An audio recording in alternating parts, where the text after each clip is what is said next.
Welcome in for another edition of the Morning Espresso here on the SDH Network. I'm Jason Longshore, and as always, the Morning Espresso is brought to you by our friends at Oglethorpe University, Atlanta's premier undergraduate learning experience and soccer powerhouse. Big news yesterday in the MLS front after the Morning Espresso posted. Peter Vermes has mutually agreed to part ways with Sporting Kansas City, ending his 17 season tenure, the longest of any coach in MLS history. He was one of the longest serving coaches in the world at the time of his departure. The decision is no surprise. And I think you have to look at this from two different sides. And I know it's easy as a fan to get frustrated and want to blame people and all of that. Peter Vermes is one of the all time great legends of American soccer, and nothing about how this season has started or how the last couple of seasons have started changes that. This is one of the only people in American soccer history to win a league championship as a player and as a head coach. He did it at the same club in Kansas City. He helped transform what had been the Kansas City Wizards into Sporting Kansas City. He won 3 Open Cups as a coach. He's third all time in wins in MLS history as a coach. He coached the most games in league history. This is a guy who, if you don't know his playing background, was one of the top strikers in the late 80s, early 90s, was part of the 1990 World Cup team. As MLS got started in 1996, went from being a striker to a center back and became one of the top center backs in the league. He was part of that 2000 Kansas City Wizards MLS Cup run where they were one of the best defensive teams in league history. And Peter Vermes, as captain, was a huge part of that. To be able to do that, to be able to carve out a career in Europe at the time in the 90s, which hardly any American players had the opportunity to, and he was able to fight through that and make something of it. To be able to transform your position from one to another, to be able to then go into the front office side of things as a sporting director and then become a coach and to win everything that he won. All of that makes him one of the greats in Major League Soccer. He's a U.S. Soccer Hall of Famer. If MLS had its own Hall of Fame, he would be first choice, no question about any of that. That doesn't mean that it wasn't time. And look, maybe it was time a year or two ago. But you get that extra time when you're that person. You get that extra time when you're that legend. And Peter Vermes deserved the opportunity to turn it around. Ultimately, he couldn't, and you have to move on, and when you start 0-5-1, you're winless in 13 games, 12 losses, 1 draw, going back to September of last year. It's that time, and it's sad for people who got to know Peter. I'd never had the chance to meet him, but you see the threads, and please go look for these on your social media platforms. You see the threads from Andrew Wiebe of Apple TV. You see the threads from Ali Trust Martin of CBS Sports, Golasso Network, and you see not just the resume that Peter Vermes has, and I don't know if he'll coach again or not, but you see that, and then you see the personal accounts from people about how good of a person he was and how he treated, especially the media and broadcasters, like greats at the same level as him. That says a lot about who he is. And look, that's why he got an opportunity to try to fix it. And he deserved that opportunity. And I know Sporting Kansas City fans put out a statement this past week. I get it. I hope that now that the decision has been made, all of the negativity can wash away, and there needs to be a celebration at some point of all that he accomplished in Kansas City. Kerry Zavagnin comes in as the interim. We'll see if he gets an opportunity to stick around or if Kansas City will be in the market alongside Montreal for a new manager very, very shortly. You got 4 MLS teams still alive in the CONCACAF Champions Cup quarterfinals. That begins tonight. One team is assured of a berth in the semifinals, Miami and LAFC. They will play each other. That is tomorrow night, a late one in Los Angeles. 2 other series are MLS versus Liga MX, LA Galaxy and Tigres, Vancouver Whitecaps, and Pumas. At least one MLS team has reached the Final Four every year since 2016 when Liga MX swept 4 series against MLS teams. It has been rough going for MLS teams against Mexican clubs in 2024 and 2025. 2 wins in 21 games. Columbus over Monterrey in the 2024 semifinals. That's both wins. The Crew advanced. Vancouver advanced in the 2025 round of 16. They tied both legs. They had more goals on the road. So, can can Vancouver get it done in this one? Vancouver is likely your best hope. The Galaxy have not looked great this season, and they got to go up against Tigres. Seattle, who did get bounced out of CONCACAF this season, they have signed winger Ryan Kent. That was announced yesterday. Nico Moreno here on SDH AM has been talking about this for a little while on his Thursday appearances. Kent is under contract through 2025 with an option for 2026. Former England youth international. He's only 28 years old. He was out of contract, last played with Fenerbahce in Turkey. 319 first team appearances, 38 goals, 64 assists. Developed at Liverpool, broke out at Rangers in Scotland and won trophies there. Georgi Mihailovic, he scored the fastest brace in the league this season. That gave the Colorado Rapids a win. He is your MLS player of the match day for match day 6. Scored in the 78th and 81st minutes in the Rapids win over Charlotte.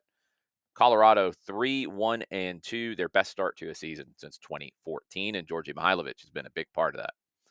Let's get into the Lamar Hunt U.S. Open Cup. Second round starts today. The most intriguing matchup is tomorrow. Chattanooga FC hosting the Chattanooga Red Wolves.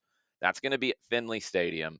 The north stands have been opened in anticipation of a large crowd. We were told on Sunday when Chattanooga FC tied with Atlanta United 2, we were told that over 6,000 tickets were out for that one, with more going on a regular basis. They've never met in a competitive match. So you knew this was going to capture people's attention. It has. It's going to be a fascinating one on Wednesday night as CFC hosts the Red Wolves. Today's matches in the Open Cup second round. Columbus Crew 2, they are hosting Lexington SC of the USL Championship.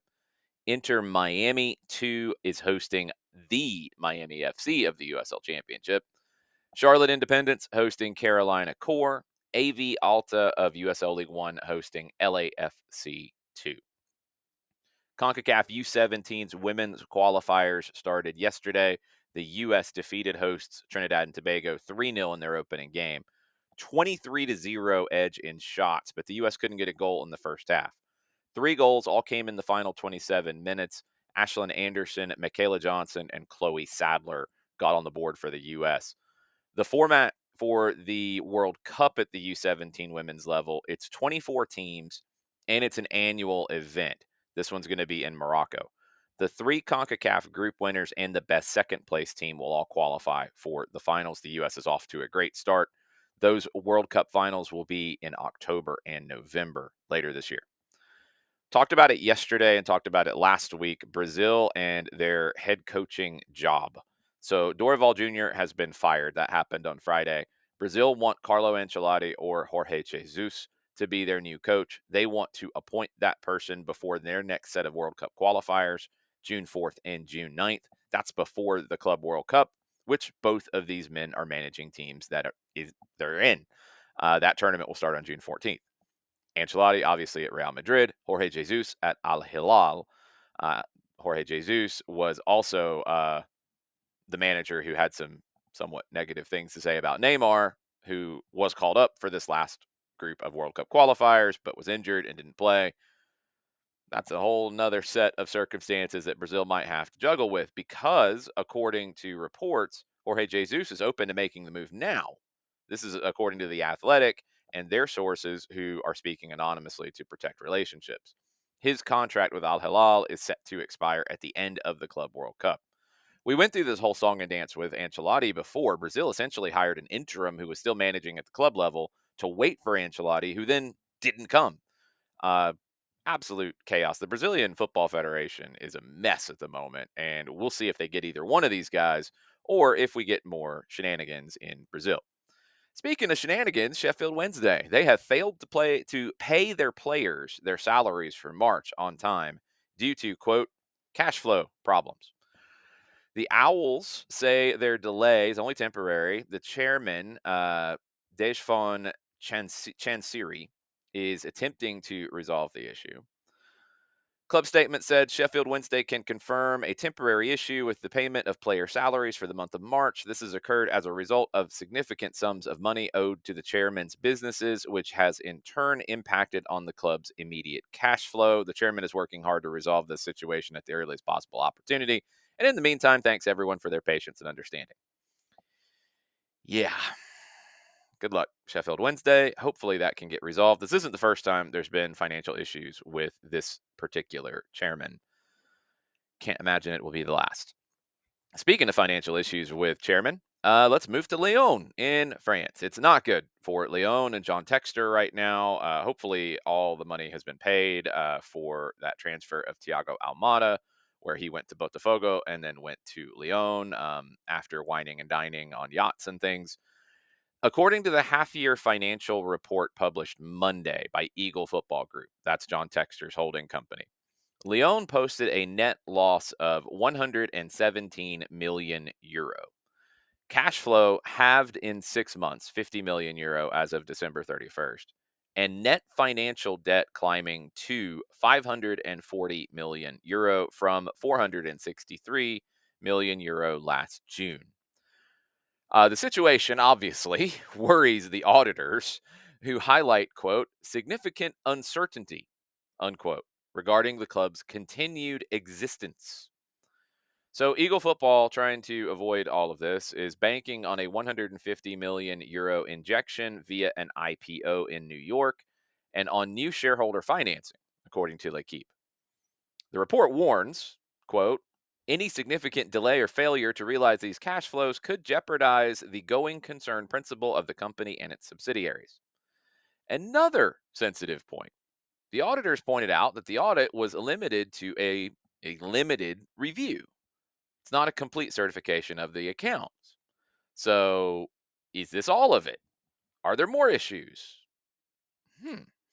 John Texter says everything's going to be okay, but the reality is look, you're 540 million euro in financial debt with Lyon. Botafogo has had issues as well. Eagle Football Group is not looking all that stable at the moment, and maybe that yacht needs to get sold to make sure that things continue to roll. And I don't think that's going to take care of all of it either. Keep an eye on Lyon, on Botafogo, on John Texter, Eagle Football Group, all of the things. Today's matches, you got a whole bunch of matches all over the place. Already talked about Open Cup. Already talked about CONCACAF Champions Cup.